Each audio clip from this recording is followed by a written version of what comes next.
பெண்கள் பயன்பெறும் வகையில் அவர்களின் முன்னேற்றத்திற்காகவும் பாதுகாப்பிற்காகவும் பல்வேறு திட்டங்கள் தீட்டப்பட்டு இதுவரை சிங்கப்பெண் சிறப்பு அதிரடிப்படை திட்டம், தாய்மாமன் தங்கமோதிர திட்டம், வெற்றி மகளிர் ஆடுகள் வளர்ப்பு திட்டம், அண்ணனின் சீர்திட்டம் போன்ற திட்டங்கள் அறிவிக்கப்பட்டு அதற்கான நிதி ஒதுக்கீடும் செய்யப்பட்டு நடைமுறைப்படுத்த நடவடிக்கைகள் மேற்கொள்ளப்பட்டு வருகிறது.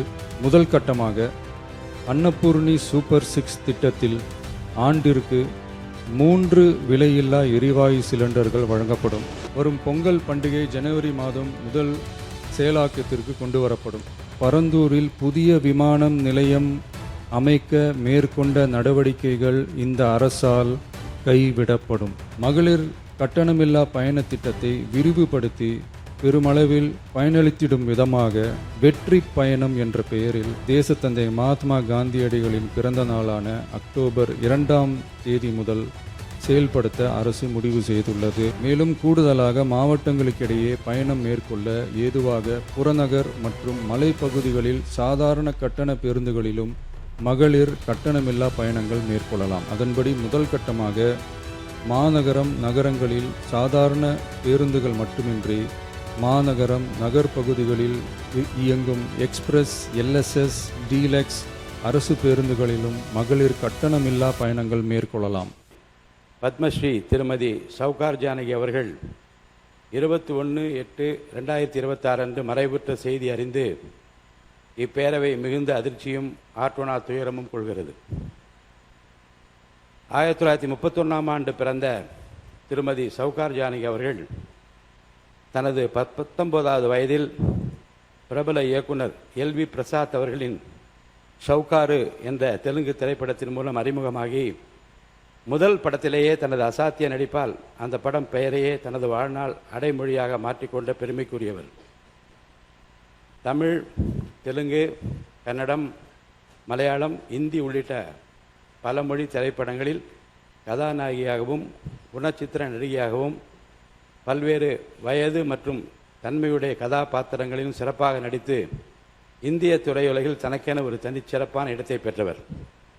தமிழக அரசியல் வரலாற்றின் உன்னத ஆளுமைகளும் முன்னாள் முதலமைச்சர்களுமான மாண்புமிகு டாக்டர் MG ராமச்சந்திரன், மாண்புமிகு கலைஞர் மு கருணாநிதி மற்றும் மாண்புமிகு செல்வி ஜெயலலிதா ஆகிய மூவருடனும் திரைத்துறையில் இணைந்து பணியாற்றிய தனித்துவமான வரலாற்று பெருமை கொண்ட திருமதி சவுகார் ஜானகி அவர்கள் ஆந்திராவின் முன்னாள் முதல்வர் திரு NT ராமாராவ் அவர்களுடனும் பல காவிய படங்களில் இணைந்து பணியாற்றியுள்ளார்.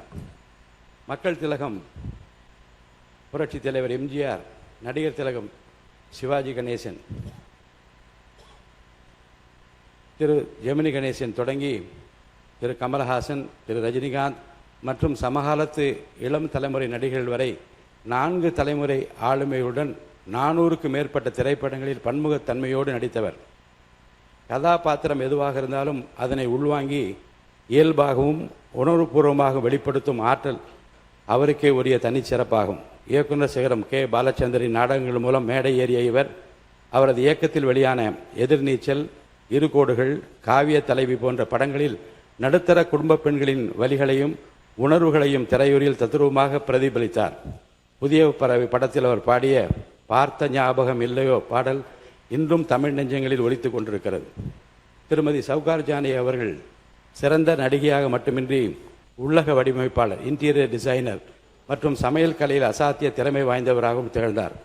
பெண்களின் சுயசார்பு மற்றும் கண்ணியத்திற்கும் தன் வாழ்நாள் முழுவதும் மிகச்சிறந்த முன்னுதாரணமாக வாழ்ந்து காட்டியவர். கலை உலகிற்கு அவர் ஆற்றிய எழுச்சிமிகு தொண்டினை போற்றும் வகையில் தமிழ்நாடு அரசின் கலைமாமணி விருது, MGR விருது மற்றும் ஆந்திர பிரதேச அரசின் நந்தி விருதுகள், கர்நாடக அரசின் ராஜ்யோத்சவ விருது உள்ளிட்ட பல்வேறு விருதுகளும் பெற்று சாதனை படைத்துள்ளார். இது தவிர இந்திய திரைப்படத்துறைக்கு அவர் ஆற்றிய மகத்தான பங்களிப்பை பாராட்டும் வகையில் ஒன்றிய அரசு அவருக்கு 2022ஆம் ஆண்டில் உயரிய குடிமக்கள் விருதுகளில் ஒன்றான பத்மஸ்ரீ விருது வழங்கி கௌரவித்தது. திருமதி சவுகார் ஜானகி அவர்கள் மறைவு ஒரு பழம்பெரும் நடிகையின் மறைவு மட்டுமல்ல, ஒரு சகாப்தத்தின் நிறைவாகவும் தென்னிந்திய திரையுலகின் ஈடு செய்ய முடியாத பேரிழப்பாகவும் இப்பேரவை கருதுகிறது. அன்னாரது மறைவால் அவரை இழந்து வாடும் அவரது குடும்பத்தினருக்கும் இந்திய திரையுலகினர் உள்ளிட்ட அனைவருக்கும் இப்பேரவை தனது ஆழ்ந்த இரங்கலையும் அனுதாபத்தினையும் தெரிவித்துக் கொள்கிறது. இந்த இரங்கல் தீர்மானத்தை நிறைவேற்றும் முகத்தானும் மறைந்த பெருந்தகைக்கு மரியாதை செலுத்தும் வகையிலும் மாண்புமிகு உறுப்பினர்கள் அனைவரும் எழுந்து நின்று 2 மணித்துளிகள் அமைதி காக்குமாறு கேட்டுக்கொள்கிறேன்.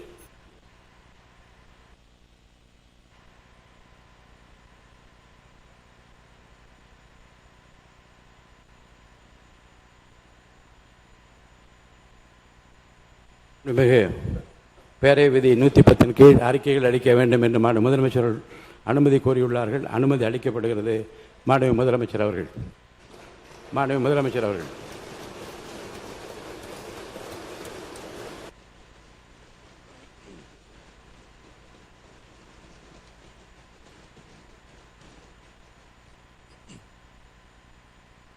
மாண்புமிகு பேரவைத் தலைவர் அவர்களே, நமது அரசால் பெண்கள் பயன்பெறும் வகையில் அவர்களின் முன்னேற்றத்திற்காகவும் பாதுகாப்பிற்காகவும் பல்வேறு திட்டங்கள் தீட்டப்பட்டு இதுவரை சிங்கப்பெண் சிறப்பு அதிரடிப்படை திட்டம், தாய்மாமன் தங்கமோதிர திட்டம், வெற்றி மகளிர் ஆடுகள் வளர்ப்பு திட்டம், அண்ணனின் சீர்திட்டம் போன்ற திட்டங்கள் அறிவிக்கப்பட்டு அதற்கான நிதி ஒதுக்கீடும் செய்யப்பட்டு நடைமுறைப்படுத்த நடவடிக்கைகள் மேற்கொள்ளப்பட்டு வருகிறது.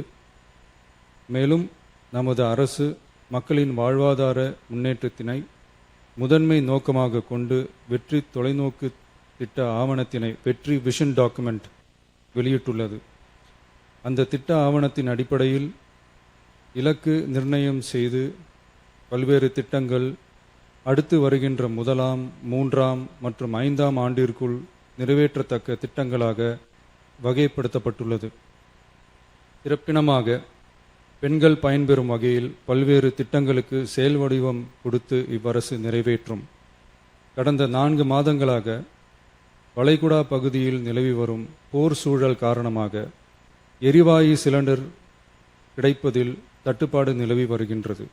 இதனால் மாற்று எரிபொருளை பயன்படுத்தி வருவதாலும் எரிவாயு சிலிண்டர் விலை உயர்வினாலும் பொதுமக்கள் தங்களது வருவாயிலிருந்து கூடுதலான தொகையினை செலவிட்டு இன்னலுக்கு ஆளாகி வருகின்றனர். இதனை கருத்தில் கொண்டு நிதி நெருக்கடியான சூழலிலும் பொதுமக்களின் நிதிச் சுமையினை குறைக்கும் வகையிலும் பொதுமக்களின் நலனை பாதுகாக்கவும் மக்களுக்கு அளித்த வாக்குறுதியை நிறைவேற்றும் நோக்கிலும் எரிவாயு சிலிண்டருக்காக செலவழிக்கப்பட்டு வரும் தொகையினை அவர்களுக்கு வழங்க அரசு முடிவு செய்துள்ளது.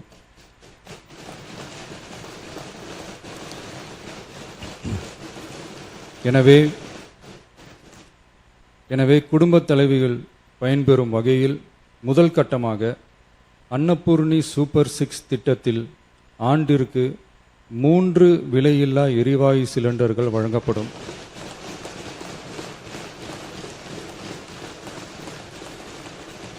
எரிவாயு சிலிண்டருக்கான விலை பயனாளிகளின் வங்கி கணக்கில் நேரடியாக வரவு வைக்கப்படும். இத்திட்ட பயனாளிகள் எரிவாயு சிலிண்டர் பதிவு செய்து சிலிண்டர் பெற்றவுடன் எண்ணெய் நிறுவனங்களிடமிருந்து பட்டியல் பெற்று சிலிண்டருக்கான விலை பயனாளிகளின் வங்கி கணக்கில் வரவு வைக்கப்படும். இத்திட்டத்தினால் சுமார் 1,30,16,104 குடும்பங்கள் பயனடைவார்கள். அதாவது ஆண்டு வருமானம் ரூபாய் 2.5 லட்சத்திற்கு மிகாமல் உள்ள பொருளாதாரத்தில் பின்தங்கியுள்ள குடும்பத்தினர், சிறு குறு விவசாய குடும்பத்தினர், மாற்றுத்திறனாளி குடும்பத்தினர் போன்ற சமூகத்தில் உள்ள நலிந்த குடும்பத்தினர் பயனடைவார்கள். இத்திட்டத்தினை செயல்படுத்துவதற்கான ஆயத்த பணிகள் துவங்கப்பட்டுள்ளது. இத்திட்டம் வரும் பொங்கல் பண்டிகை ஜனவரி மாதம் முதல் செயலாக்கத்திற்கு கொண்டு வரப்படும்.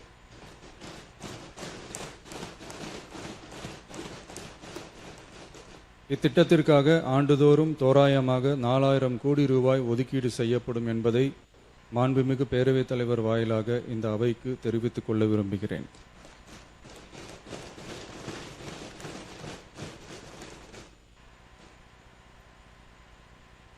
மாண்புமிகு பேரவைத் தலைவர் அவர்களே, சென்னையில் உள்ள மீனம்பாக்கம் விமான நிலையம் இந்திய விமான நிலையங்கள் ஆணையத்தால் AAI இயக்கப்படுகிறது. தற்போது இந்த விமான நிலையம் ஆண்டுக்கு 30 மில்லியன் பயணிகளை கையாளும் திறன் கொண்டதாக உள்ளது. வளர்ந்து வரும் சென்னை மாநகரத்தின் தேவைகளை கருத்தில் கொண்டும், பயணிகளின் வசதிகளை கருத்தில் கொண்டும், தொழில் வளர்ச்சியினை கருத்தில் கொண்டும், சரக்கு போக்குவரத்தை அதிகரிக்கும் வகையிலும் புதிய விமான நிலையம் அமைப்பதற்கான தேவை ஏற்பட்டு உள்ளது. புதிய விமான நிலையம் அமைப்பதற்கு தேர்வு செய்யப்படும் இடம் பெரிய அளவில் விவசாயிகளை பாதிக்காத வகையிலும், அதிக அளவில் குடியிருப்புகளை அகற்றாத வகையிலும் அமைய வேண்டும். ஆனால் முந்தைய அரசு விவசாயிகளை பெரிய அளவில் பாதிக்கும் வகையிலும், குடியிருப்புகளை அதிக அளவில் அகற்றும் வகையிலும் விமான நிலையத்தை அமைப்பதற்கான முயற்சிகளை மேற்கொண்டது. ஏகனாபுரம் மற்றும் இதர கிராம மக்கள் இந்த விமான நிலையம் அமைப்பதை எதிர்த்து நடத்திய போராட்டங்களை அறிந்து நான் 20/1/2025 அன்று அப்பகுதிக்கு சென்று அங்குள்ள மக்களின் குறைகளை கேட்டறிந்து பின்வரும் அறிவிப்புகளை வெளியிட்டேன். சென்னை பரந்தூர் மற்றும் அதனை சுற்றியுள்ள 12 கிராமங்களில் அமைய இருக்கும் விமான நிலையத்தை எதிர்த்து போராடும் மக்களுடன் நான் உறுதியாக நிற்கிறேன்.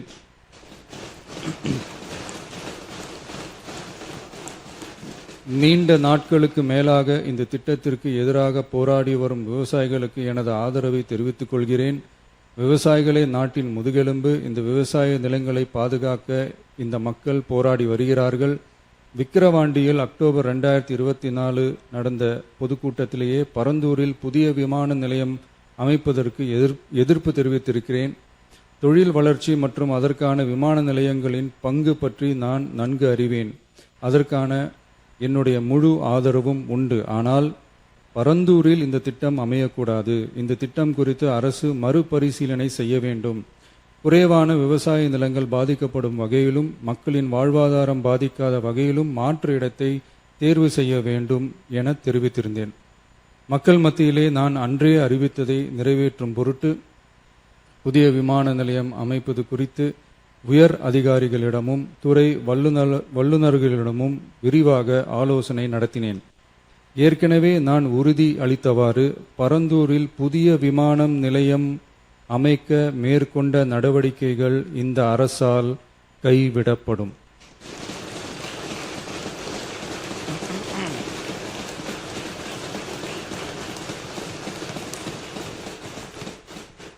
துறை சார்ந்த வல்லுநர்கள் மற்றும் கல்வியாளர்கள் ஆகியோர்களிடம் கலந்தாலோசித்து விவசாய நிலங்கள் மற்றும் குடியிருப்புகளுக்கு பெரிய அளவில் பாதிப்பு ஏற்படாதவாறு புதிய விமான நிலையம் அமைப்பதற்கான பொருத்தமான சில மாற்று இடங்கள் தேர்வு செய்யப்பட்டுள்ளன.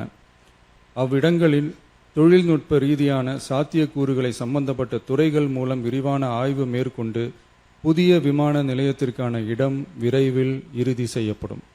இதற்கிடையில் சென்னை மீனம்பாக்கம் விமான நிலையத்தை மேலும் விரிவாக்கம் செய்து அதன் வடமேற்கு பகுதியில் ஆண்டுக்கு கூடுதலாக 20 மில்லியன் பயணிகளை கையாளக்கூடிய டெர்மினல் 5 என்ற புதிய பயணிகள் முனையம் அமைக்க ஏர்போர்ட்ஸ் அத்தாரிட்டி ஆஃப் இந்தியாவுடன் இணைந்து அணுகுசாலை மற்றும் மேம்பாலம் அமைப்பதற்கான நடவடிக்கைகள் மேற்கொள்ளப்படும்.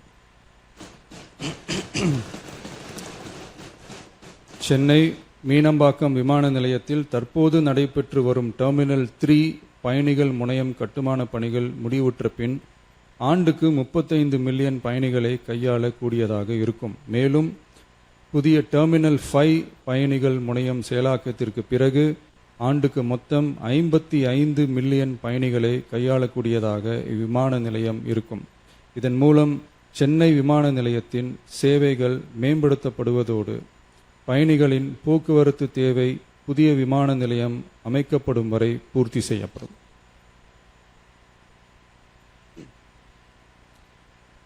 மாண்புமிகு பேரவைத் தலைவர் அவர்களே, ஒரு மாநிலத்தின் உண்மையான முன்னேற்றம் என்பது அதன் பொருளாதார வளர்ச்சியால் மட்டுமல்ல, பெண் கல்வி, வேலைவாய்ப்பு, மருத்துவம், வணிகம் மற்றும் சமூக வாழ்வின் அனைத்து தளங்களிலும் சுதந்திரமாகவும் பாதுகாப்பாகவும் பங்கேற்கும் வாய்ப்புகளாலும் அளவிடப்படுகிறது.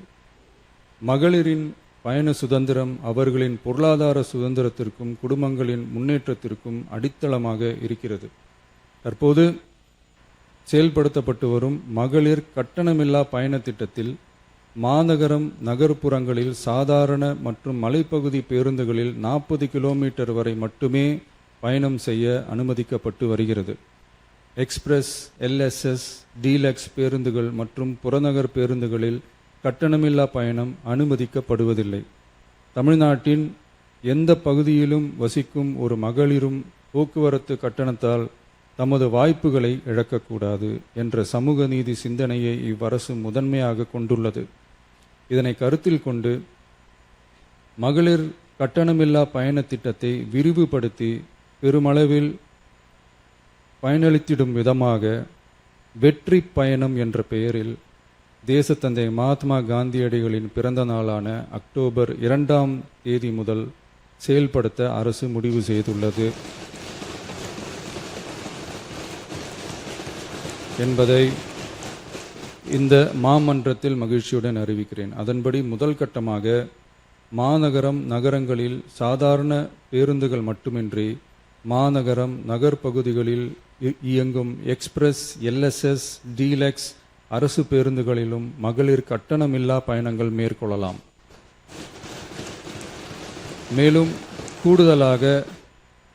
மேலும் கூடுதலாக மாவட்டங்களுக்கிடையே பயணம் மேற்கொள்ள ஏதுவாக புறநகர் மற்றும் மலைப்பகுதிகளில் சாதாரண கட்டண பேருந்துகளிலும் மகளிர் கட்டணமில்லா பயணங்கள் மேற்கொள்ளலாம்.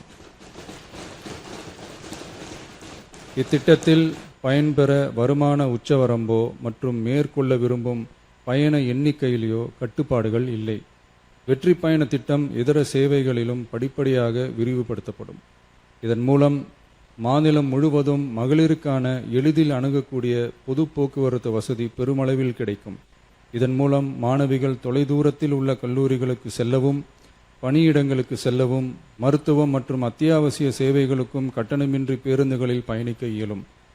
மாண்புமிகு பேரவைத் தலைவர் அவர்களே, வெற்றி பயணம் என்பது கட்டணமில்லா ஒரு பேருந்து பயணம் மட்டுமல்ல, ஒரு மாணவியின் கல்வி, ஒரு தொழிலாளியின் வேலைவாய்ப்பு, ஒரு தாயின் குடும்ப பொறுப்பு, ஒரு தொழில் முனைவோரின் முன்னேற்றம் போன்றவற்றை உறுதி செய்யும் சமூக முதலீடாகும். தமிழ்நாட்டின் எந்த பகுதியில் வாழ்ந்தாலும் மகளிரின் இயக்க சுதந்திரத்திற்கும் பொருளாதார முன்னேற்றத்திற்கும் அரசு உறுதுணையாக இருக்கும். இத்திட்டத்தின் கீழ் திருநரும் டிரான்ஸ்ஜெண்டர் கட்டணமில்லா பயணங்கள் மேற்கொள்ளலாம். வெற்றி பயணம்